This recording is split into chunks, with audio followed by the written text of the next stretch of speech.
Thank you, thank you. Thank you. Listen.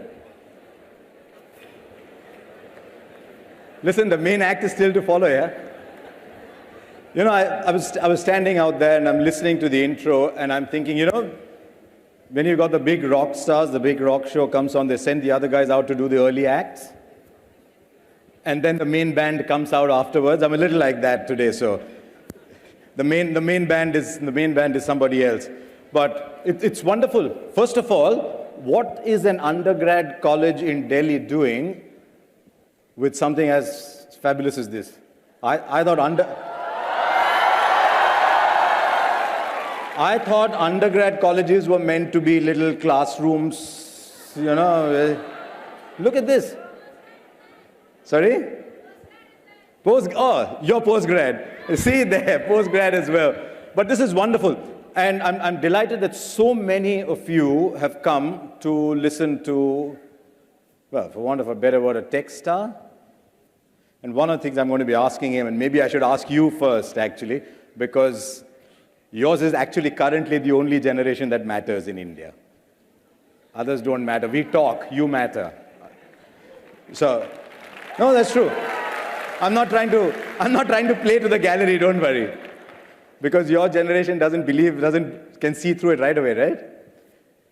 So who are the latest rock stars, man? Are the latest rock stars the movies or the cricketers or the technology stars? CEOs are the big rock stars. Gee, man, we're all in the wrong business. Okay, since you're all the rock stars, let me call him. He's sort of simple, like you and me. Went to college like all of us, maybe dreamt like all of us, and then just went and did some things, yeah, which I'm sure some of you are going to do as well. So since the verdict has come out loud and clear, let's call Sundar Pichai.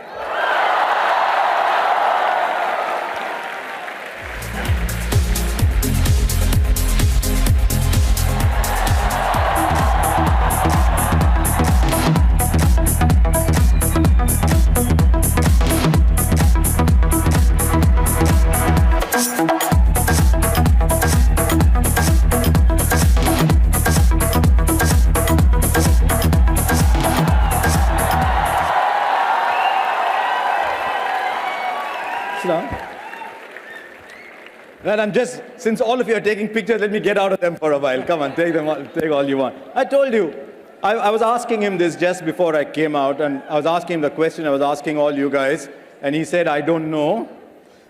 But I did ask them. I said, who are the latest rock stars? Is it the music groups? Is it the movie stars? Is it the cricketers? They said the CEOs. So what's it telling you about the India you're reaching out to? Harsha was one when I was growing up. Nonsense. See, I told you he knows how to say the right things.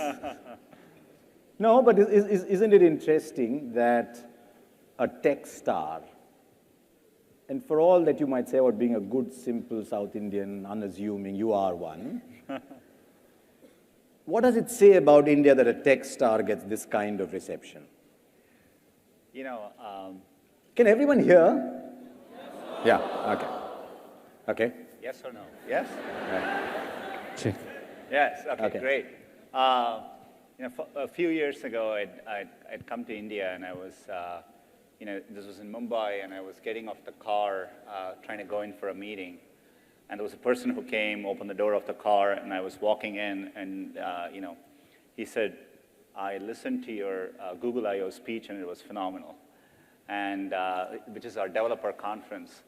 And it struck me, wow, there's no other country in the world where the person who came and helped me get out and go into the hotel had watched a technical speech like that. So I do think there's something unique about India that way. I think people are interested in technology, which I think is great. I couldn't ask for anything better. So thank you for that interest. Wonderful. But Sundar, you are a young man too, you still are, even if you're much younger than I am, but you still are. And a lot of people in this room are dreaming about tomorrow. It's a beautiful part of India that's in this room, and they're all dreaming about tomorrow. And it would be interesting to ask, what did you dream about? When when there was time to dream about tomorrow for you? Were you just sitting, waiting to take on the world, or? There was, a couple of things. I did, not for fun, but I did dream of, just like I'm sure like many Indians dreamt of being a cricketer. I used to be a huge... You did? Yeah, I used to be a huge fan of, sorry, I'm old, but I used to be a huge fan of Gavaskar, when he was playing. And later on Sachin when he played, but, so I always, had a dream. On a more serious note, I always loved technology growing up, and so I had dreams of just not exactly what I would do, but I wanted to, at that time, I used to read about what was happening in Silicon Valley, and I wanted to go be a part of it. So I didn't exactly dream a career as much as a destination and wanting to be there. Sitting in IIT Kharagpur, there was no Google then. No. Okay. You're sitting in IIT Kharagpur in a room that wasn't quite as fancy as this hall is, and there is no Google. So how are you keeping in touch with what Silicon Valley is doing, and how are you dreaming? And wow, I have to think about that for a minute. There was no internet too, and it was pre all that. Mostly reading, and my uncle had gone to the States, and I was interested in semiconductors and so on. And William Shockley, the person who kind of invented semiconductors, was from Silicon Valley. So I'd read a story about him staying, working through at Stanford close to Christmas Eve, and so stuff like that. So, for what I was interested in, I knew that that's where it was happening.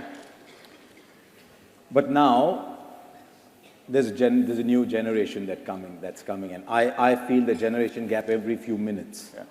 But Google and you both have to stay relevant, not just to the people in this room, but to a generation earlier than them. So how do you stay relevant? How does Google always stay relevant? It's a good question. In the technology world, everything changes in such a fast pace. Given you were asking questions about when I went to school, in the 80s, the personal computers were just getting underway. And, in 10 years from then, I just gone to the US, and the internet, as we know, came into existence. And 10 years after that, mid-2000s, when the first smartphones came into being, right? Android didn't even exist 10 years ago.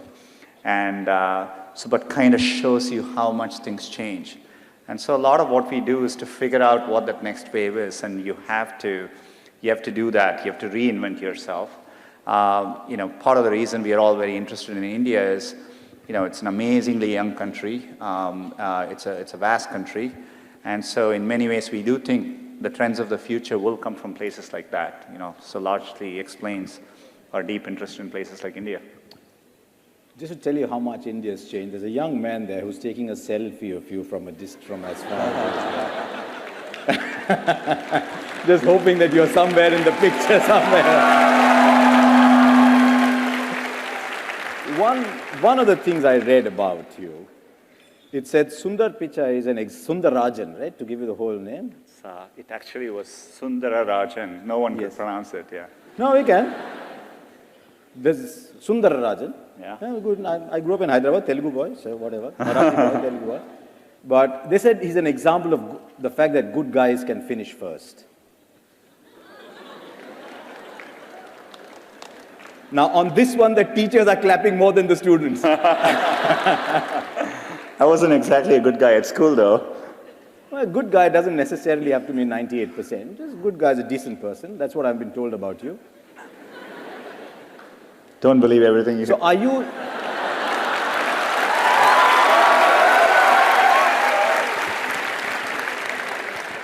And that brought more cheers. So you're not the Rahul Dravid of the tech industry. I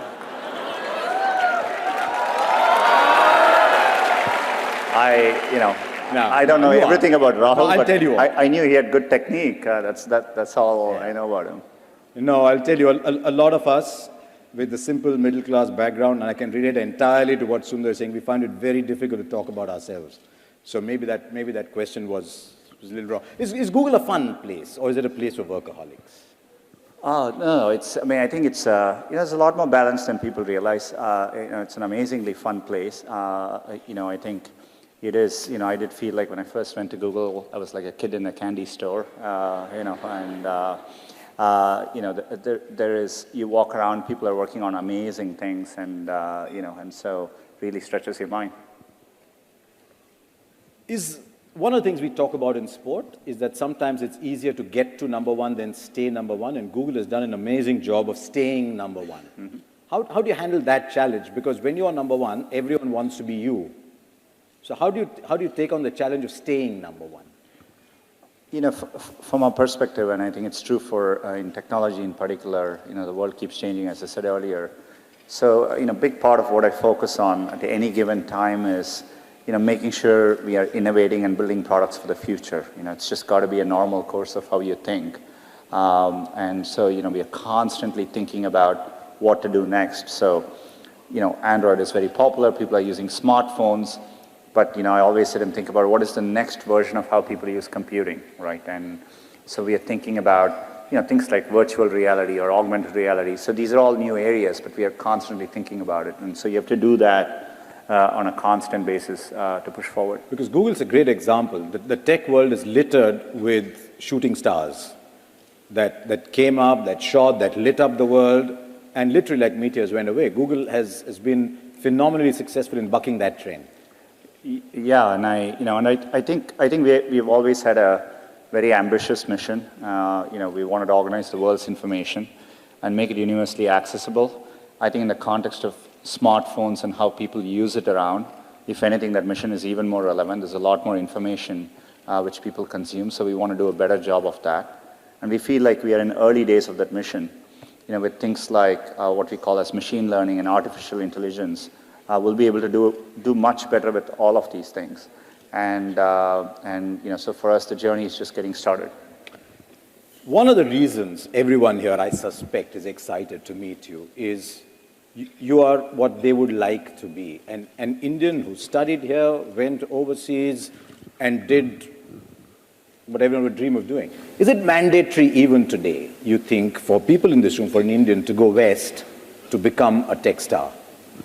I hope not. I think one of the things which is exciting, I'm excited to be speaking here, is, I do think there are many different paths you take. And I think especially I was telling someone on the way over here, last week someone on Twitter tweeted to me and said, thank you on behalf of Indians, this was Indian American, but he tweeted to me and said, thank you on behalf of all Indian Americans for not being a doctor.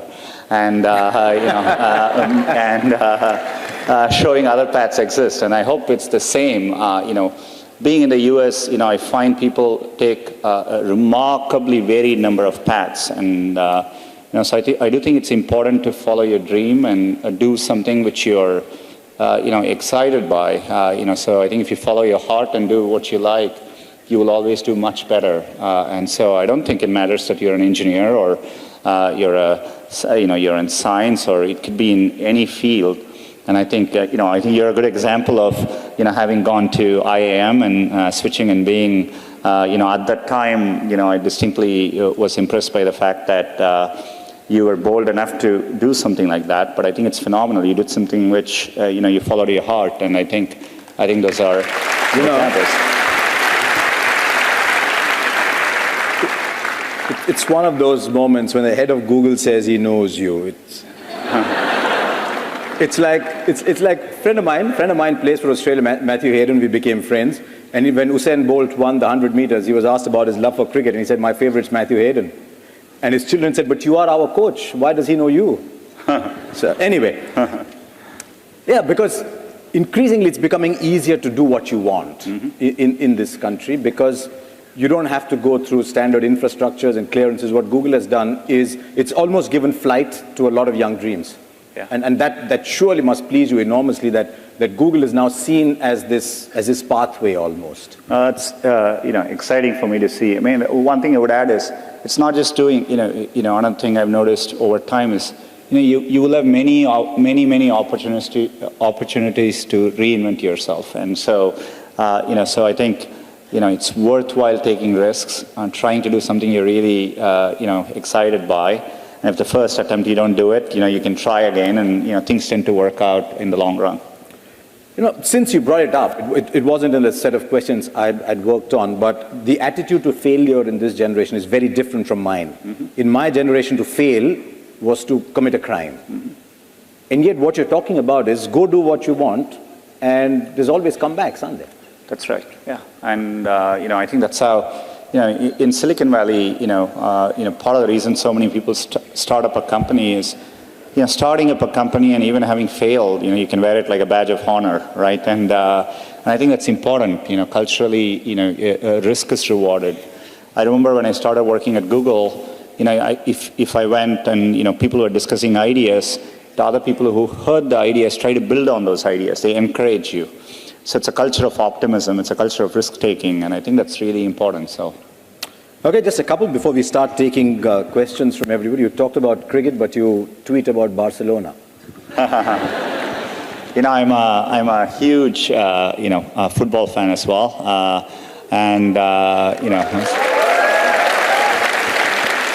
I remember when I was young, waking up driving my mom crazy because I would wake up in the middle of the night to watch World Cup soccer at that time and to watch the Brazilian team in those days, in the 80s. And, I continue to, cricket and soccer are two sports I follow. I follow actually football more now because it's easier to follow it there. And I'm a very big Barcelona and a Messi fan. All you guys who wanted to talk about Cristiano Ronaldo don't. I don't know whether you saw the recent El Clasico in which Barcelona won 4-0.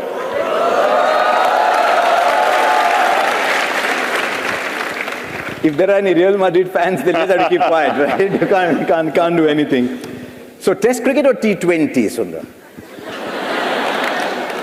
Because he grew up in Madras, not in Chennai. Yeah, there you go. And Madras is as Test cricket as you can get.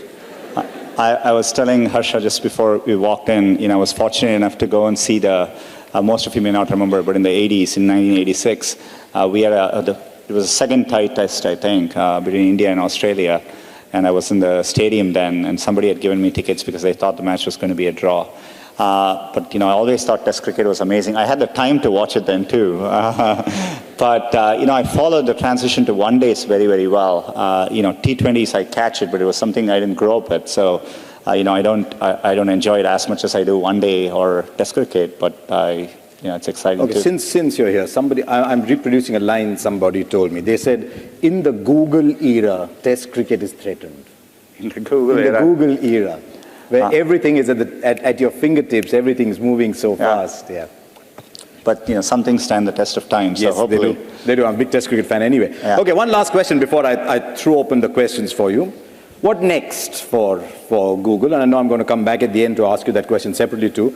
But there's glass, there's cardboard, there's cars. Can Google make 150 kilometers an hour bowlers? If we could do that, I would just, secretly use it to just make myself the fastest bowler in the world.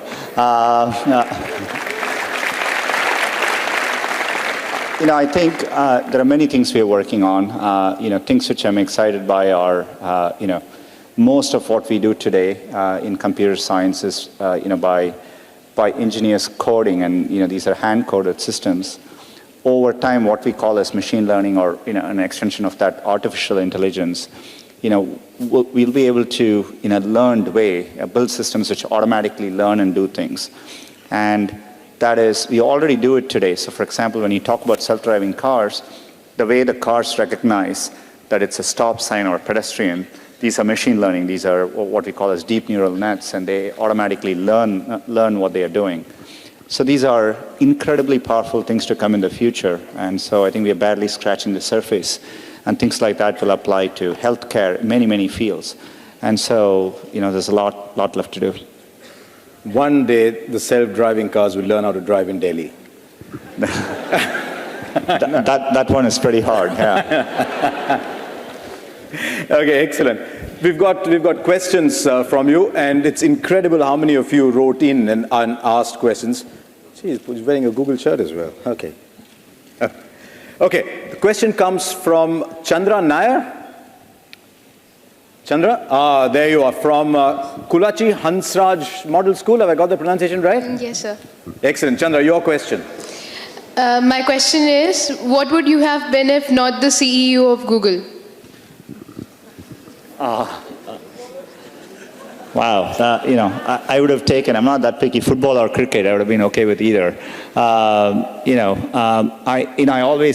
think I would have still been building software products, that's what I love to do, and, I always was fascinated by the fact that, with software, if you had an idea in your head, you could make it happen and you could see the outcome of what you did. And, I love building products at the end of the day, and, it's what I would have liked to do. It's the old thing, isn't it? When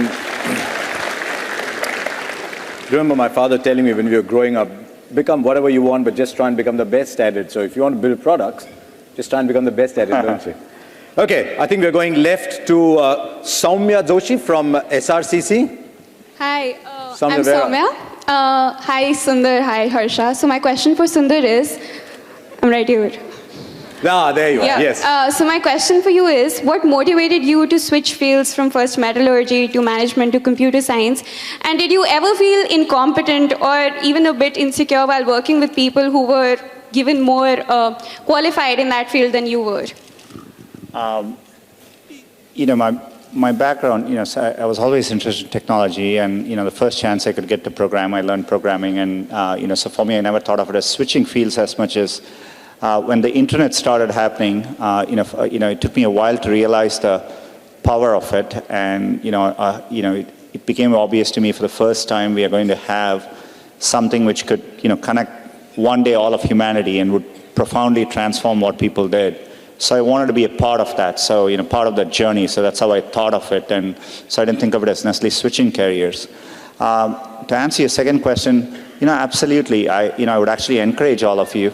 If at some point in your life, you have to work with people where you feel a bit insecure, right? That's essential, because that means you're working with people who are better than you and who are pushing you, right? And so I always encourage, if you actually feel very secure in what you do, that means you're doing something comfortable and you're not pushing yourself. And so there are many, many times I've felt working with people in a group, am I doing enough? These people seem much better than me, and I think that's an inherent part of learning.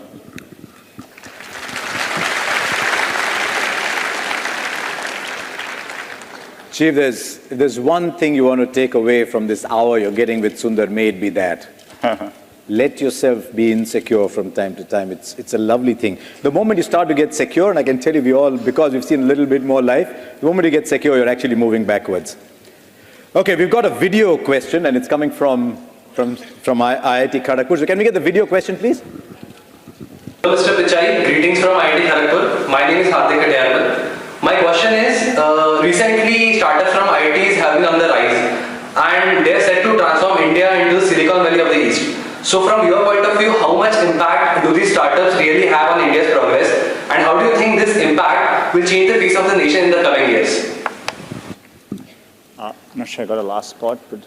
How will this change the pace of the nation in the coming years? Every year or 2 years, whenever I make these trips back here, I've always been waiting for this change in India. It was only when I came last year, I felt it very viscerally that, the startup culture had really taken hold here.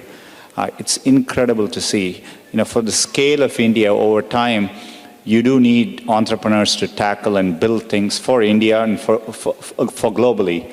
And, I think it's a unique opportunity India has. And, all the elements which you need is already here, and so I think India is very, very well positioned to do. The entrepreneurs I meet, we had, as part of me being here, along with Rajan, who heads Google India, we hosted a set of entrepreneurs, and, I spent a bunch of time talking to them. When I see entrepreneurs here, they seem no different to me than the kind of people I meet in the Valley. So intrinsically, I think India can do the same kinds of things. And as the internet becomes more mainstream, people feel more confident, you have a much larger domestic market to tackle, that'll give you the confidence to tackle not just a local market, but global problems as well. So I think we're very well positioned. Would it be fair to say that the number of entrepreneurs in a system is almost a measure of the confidence of a generation?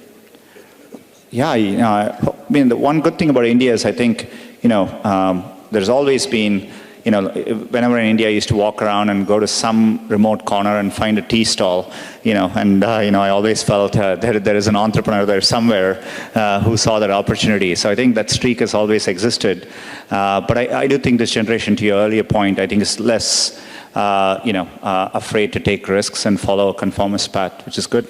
Excellent. I hope this realized somewhere that the generation before allowed them to do that, but that's okay. Okay, let's go to Shrey Goswami. Shrey, there you are. From Purnima University, are you?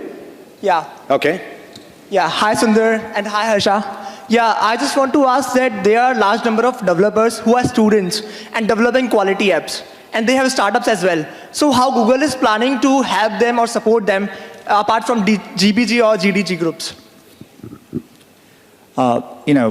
Developers are, I think, the bloodline of software, right? I mean, like, the more developers you have, you'll have more ideas and problems getting solved.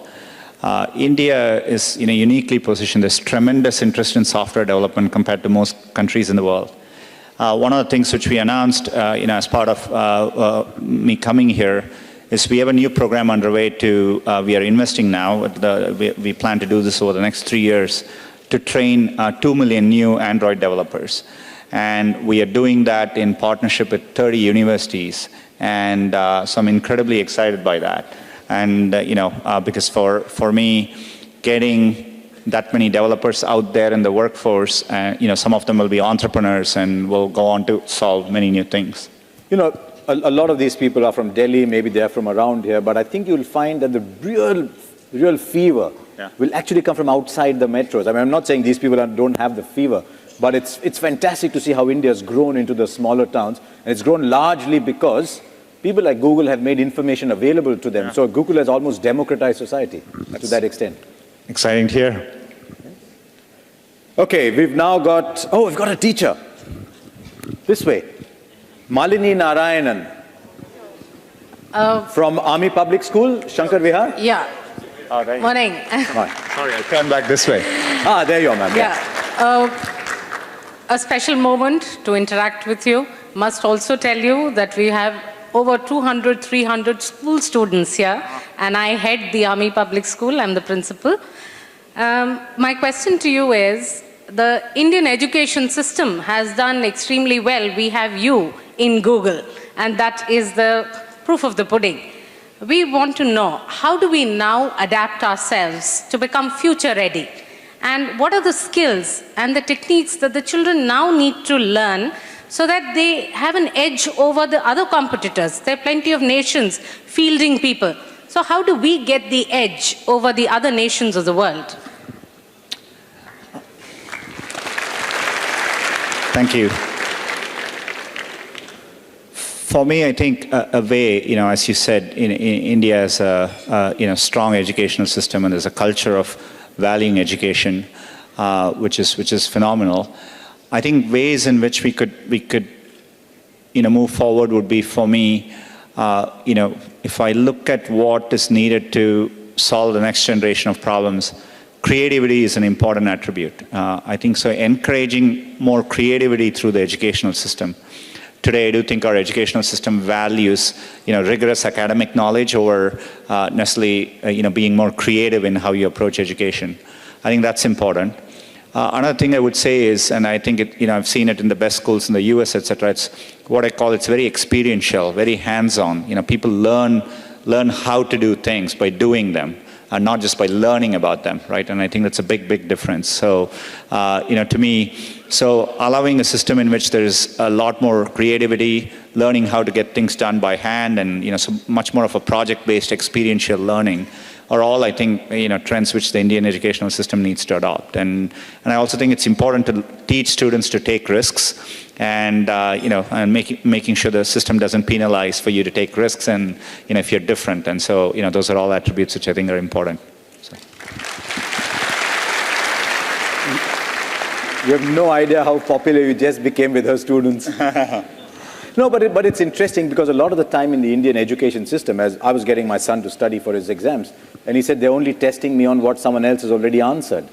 They're not allowing me to learn for myself. And what Google has done now is Google gives all the answers to the questions that are going to come in the exam. So how do people study? And it's a very valid question that she asked. How do we study now? So the education system has now got to adapt to the fact that Google is giving you all the answers anyway. Maybe that's one of the reasons why we are very good at re-engineering, but not as good as inventing. So, okay, there you are. Thank you, Mani. Thank you very much. Okay, we've got another video question coming for us. Here's an interesting one. Can we play the video, please? Hi Sundar, why do we still not have Indian desserts as Android OS names? Like N for Naan Khatai, N for Neyappam, or maybe P for Peda?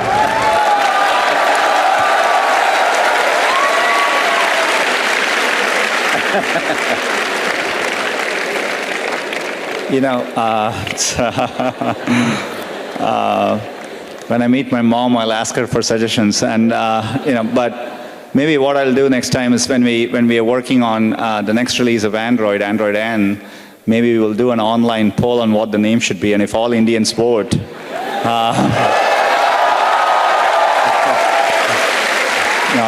I think we can make it happen. Let me tell you one thing about Indians online. The only community that ever wins online polls are Indians. Because we just have such numbers. Which is why I'm suggesting it. I suspect your mother might say when you get to P that P for payasam will be good. Though, you know, though when I was young, you know, I never liked sweets. Now I do. You know, I used to take the payasam and actually add sambar to it so that it didn't taste that sweet.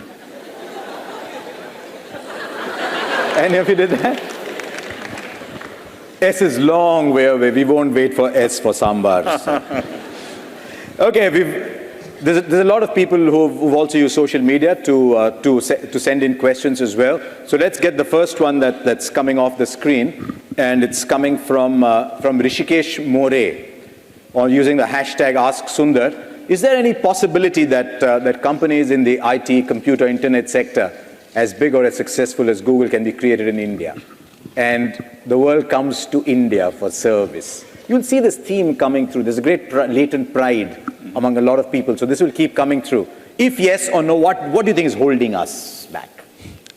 You know, if I can answer this question with a slightly longer term view, I think absolutely. You know, there is nothing intrinsic I see why from India, you know, we cannot do what you know, people have achieved externally. So there's nothing intrinsically. You know, there are probably a set of structural reasons why it hasn't fully happened yet, but you know, those barriers are slowly going away, right? And a big part of it is, to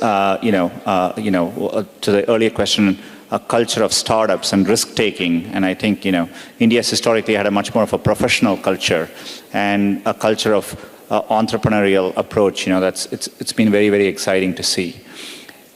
To me, a bigger thing to go with that would be, as the internet reaches more users in India, and India has a billion user base, like China now has, or it's getting to, then people, you know, when you tackle problems in India, you can think about big problems, right? And so you can be very ambitious in what you tackle.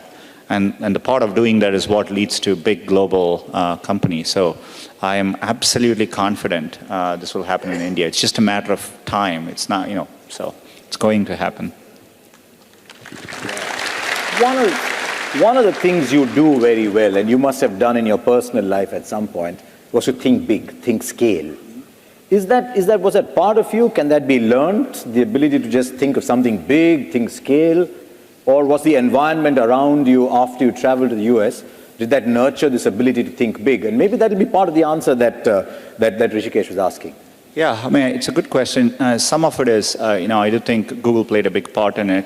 You know, I think at Google always, you know, we used to think about solving problems. You know, always what we would look for is, will it one day apply to 1 billion people, right? And so if we did something, will it work for 1 billion people? And we wanted to work on problems which people used in their everyday life. And so we always asked those questions. So everything we did, you know, when we worked on even simple things like, at the time, Google Books, the approach was, what if we could scan all the books in the world and bring them online? And so there was an inherent assumption of scale in everything we taught, and so that really helped shape my thinking. Excellent. So guys, think scale. Okay, we're going back. I think where's Sushma from the North Cap University? Sushma, you around somewhere? Yeah. Hi. Ah, there you are. Hi. Good afternoon, sir. So we heard that Google committed to provide broadband connectivity on almost 500 railway stations in support for the Digital India initiative. So, sir, the question is, how do you think this is going to benefit Google, and how do you think India is going to get benefited from such an initiative? We are very excited about the public Wi-Fi project. It's the largest public Wi-Fi undertaking in the world, because the 400 railway stations which we are working on, each day will get over 10 million passengers. And we are talking about real high-speed connectivity through Wi-Fi. So you can watch your favorite Bollywood videos in high definition, and many more things.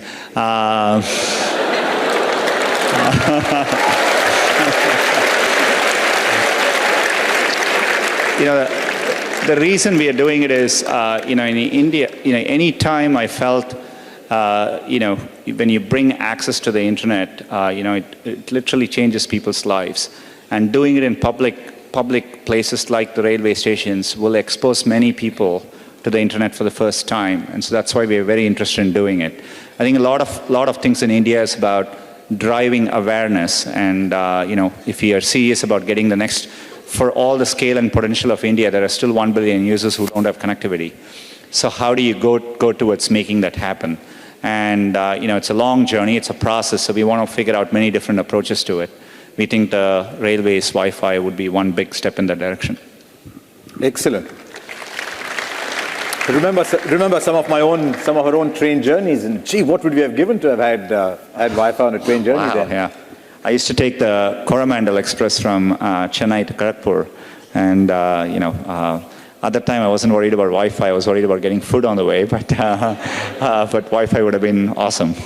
So Kharagpur is known for two things, really, wasn't it? Kharagpur is known for the IIT, and Kharagpur is known for the longest railway platform. When you had to carry your luggage all the way and you got off on the wrong end, it wasn't that much fun. It'll be a big platform to provide Wi-Fi, though. I hope we do it. I'm not sure whether it's on the list of 400, but hopefully we do it there. Okay, here's a question from a lady from Miranda House, Delhi University. She couldn't be here, so we're asking the question on her behalf. Shreya Verma. What will Google do to involve women in technology? There are very few women in the app ecosystem. It's a global problem. I think the problem is particularly pronounced in India. We do see, women account for less than 1/3 of internet usage, and it's particularly worse off in rural areas. One of the things is, we did an amazing pilot project in which it's called Internet Sati, where we literally had women drive these bicycles.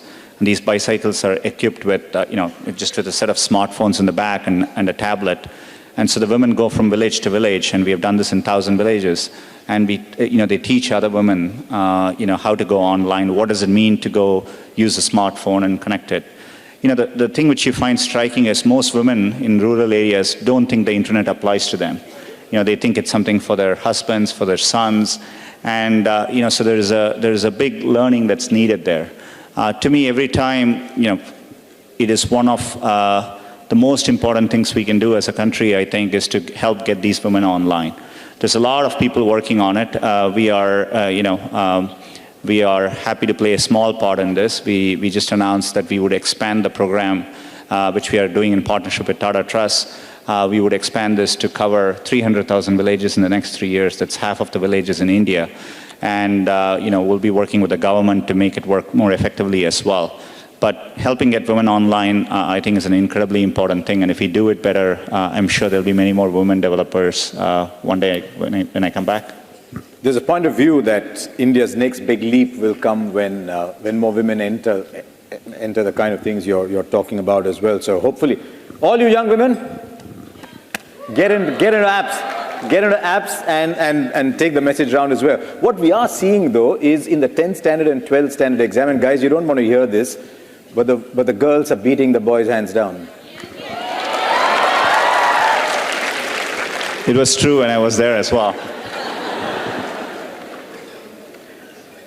Okay, Ruchika Salwan from the Department of Computer Science, University of Delhi. There you are. Greetings, sir. I'm honored to interact with you in person, and welcome to India, first of all. Sir, my question for you is, how is your vision for Google different from that of Larry Page and Sergey Brin?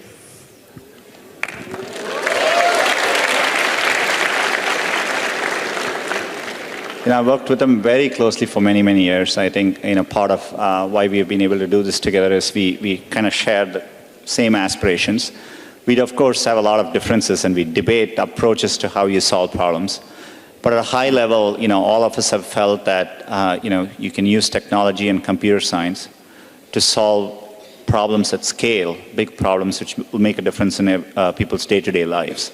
We've always been interested in doing that, so that's the common thread by which we have thought about problems, and so I do. I share a lot more in common than not. So, didn't you ever sort of get up one morning and say, you know what, these two guys produced a world-changing company, and they want to give it to me? They're still very involved. I think they are equally ambitious, and they want to do a lot more with it, but I think for me it was truly a privilege to get this opportunity, and so I'm excited for it. Okay, we've got another from social media. There's 2 or 3 guys who've sent in this question, so can we get it off the screen, please?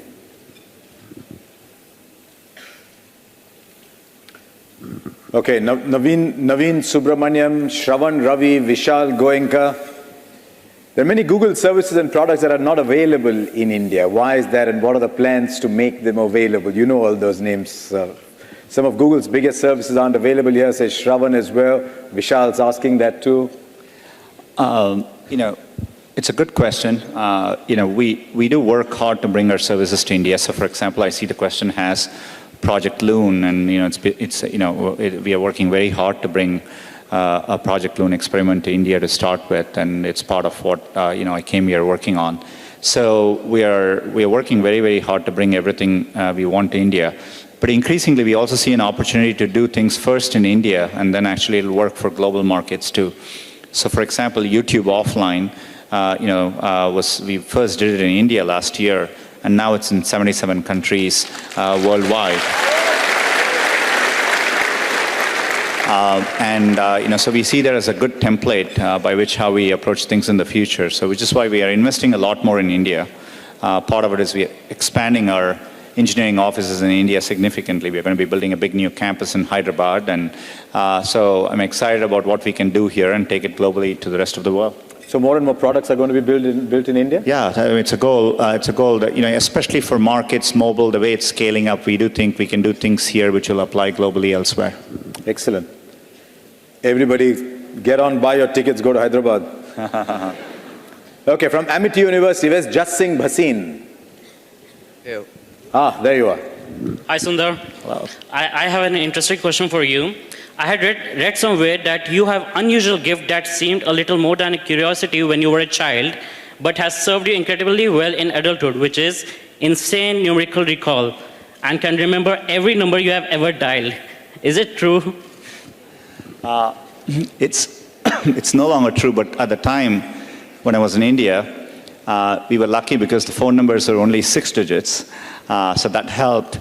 And Google didn't exist then, so people all over my family and friends, if they wanted to call a phone number, they would just ask me. And so I just got used to the habit of remembering every phone number I had called or I had heard about. But when I went to the US, the phone digits were, first of all, 10 digits, so made it much harder. But as soon as I got a smartphone which started storing phone numbers, I stopped thinking about them. So I can't do it now, but I used to be able to do it a long time ago.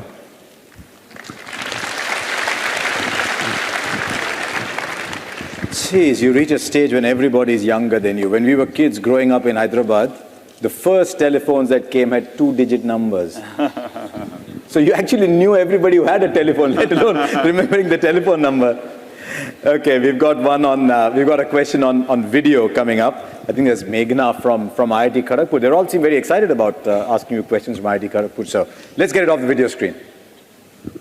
Hi, my name is Meghna and I'm from IIT Kharagpur. My question is, Google or Alphabet is no longer restricted to being only a search engine, but we seldom hear about any non-computer science undergraduates working at Google. Why is that, and what is the recruitment procedure for these people? Thank you. It's not. I mean, we do hire a lot of people, who are non-computer science undergrads. If you look at the scale of Google, to do something, to do a product well, building the product is only one aspect of it, right? You want to be able to build it, you want to scale it, take it to market. How you take it to market? How do you market it? How do you sell it in certain cases? The end-to-end work that takes to make a product happen, it's a very cross-functional thing. So we hire people from all kinds of backgrounds. There are language majors at Google, people who have done history, people who have done business, commerce, and engineering. So, I'm confident. In fact, a majority of people at Google probably don't have computer science as an undergrad background overall. So follow your dreams, and you can work wherever you want. Also tells your life is changing. I thought in that photograph in the background there was a badminton racket and what looked like a guitar. Did you have that at IIT Kharagpur? I think so. You might have. Excellent. Yeah. So how many of you are non-computer science graduates who want to work in Google? Now the number of non-computer science hands were less than the number of hands saying they want to work in Google. Okay. Now there's almost a pattern now to all interviews in India where the host is required to ask rapid fire questions of the guest.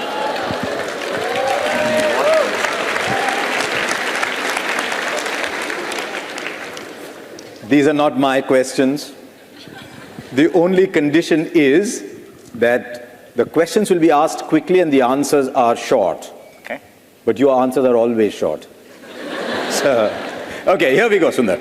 Okay, rapid fire questions. When did you buy your first phone? Smartphone?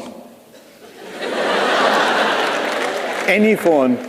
Not the one in Chennai. The rotary phone. It was a Motorola StarTAC. This was probably 95, 96, yeah. And the first smartphone? I thought it was a smartphone, but the first smartphone I bought was probably in 2006. Actually, here's another question. How many smartphones do you have? Because I think you'll find the average in this room is not one. I tested. Probably in my house there are probably 20 to 30. I shouldn't admit it.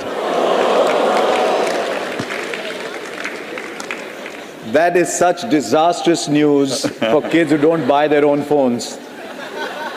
Okay. Do you think coding should be made compulsory for everyone? I don't think it should be made compulsory, but I think it should be strongly encouraged. Yeah, so. What was your first software project? Oh, just learn, trying to build a rudimentary version of like chess and games like that. That's what I did first. Why do you look at him and think it might have been chess? For all the talk about Barcelona and cricket. Okay, I promise you, I have nothing to do with this question. How much did you score in your class 12?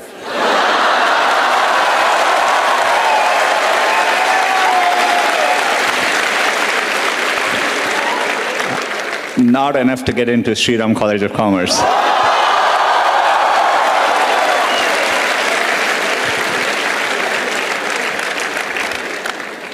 And of course, to get into IIT Kharagpur, you had to write an exam. Yeah, but it wasn't based on my class 12 grades, yeah. How important are class 12 grades anyway? No, it's a serious question because when we were growing up, class 10 and class 12 grades were everything. There were some people who were good enough to write entrance exams and get into IITs, right? Some of us weren't. Yeah. So we had to live with our 10th and 12th standard grades. There are too many teachers in the room for me to answer that question. Okay, last one. Where do you see Google in the next 30 years? I think it's a long question. I just want to make sure the next 30 years we are still able to work on problems which really work for people on a day-to-day basis, hopefully at that point serve all of humanity in a profound way. So that's where I want to be. And that is important to Google, isn't it? It is. It is a core part of at least what drew me to Google. I think the chance that we could work on products which would one day, reach everyone in the world. I didn't have access to computing growing up, and once I got access to it, it changed my life. And so I've always been interested in, this is why we work on affordable Android smartphones or Chromebooks, and being able to reach everyone, I think it's a foundational part of what we do. It's 2 o'clock. We've got our last question coming up, and it's coming off our screen. Right, everyone, all eyes on the screen. Gagan Kaira. Why is the special edition, well, I'm going to just correct the spellings as I go. Why is the special edition Star Wars cardboard not available for Indians? This is one of those applause, that kind of applause that is going to grow as it goes around. We should figure out. These are these amazing, we just handed them out at Google last week before I left, and they're really amazing ones. Wouldn't it be nice if we could give one to everyone in the room here? Does everyone include people on the stage as well? So hopefully, I think there's a way we are going to make it happen. So we'll figure out a way to get it to everyone here today.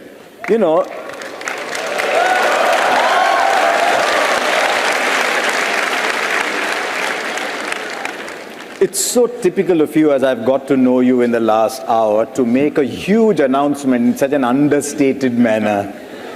So everyone's going to get one, guys. What do you think of that?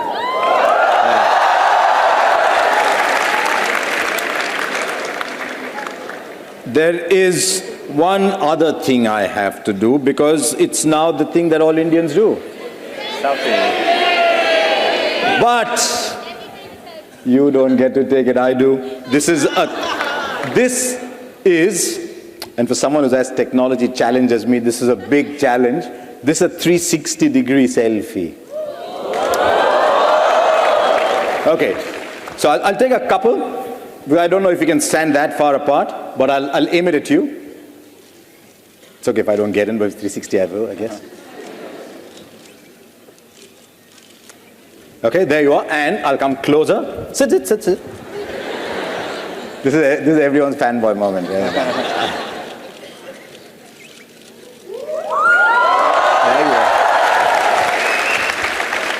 It's incredible. I saw some of these, and for someone as challenged as me, it sort of blew my mind to do a 360-degree selfie, which means everybody is in it.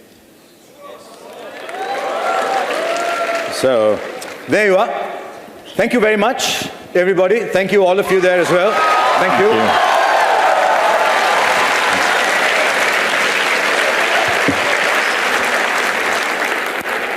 Pleasure, Sundar.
Spectacular audience. Can we please have a round of applause for all of you?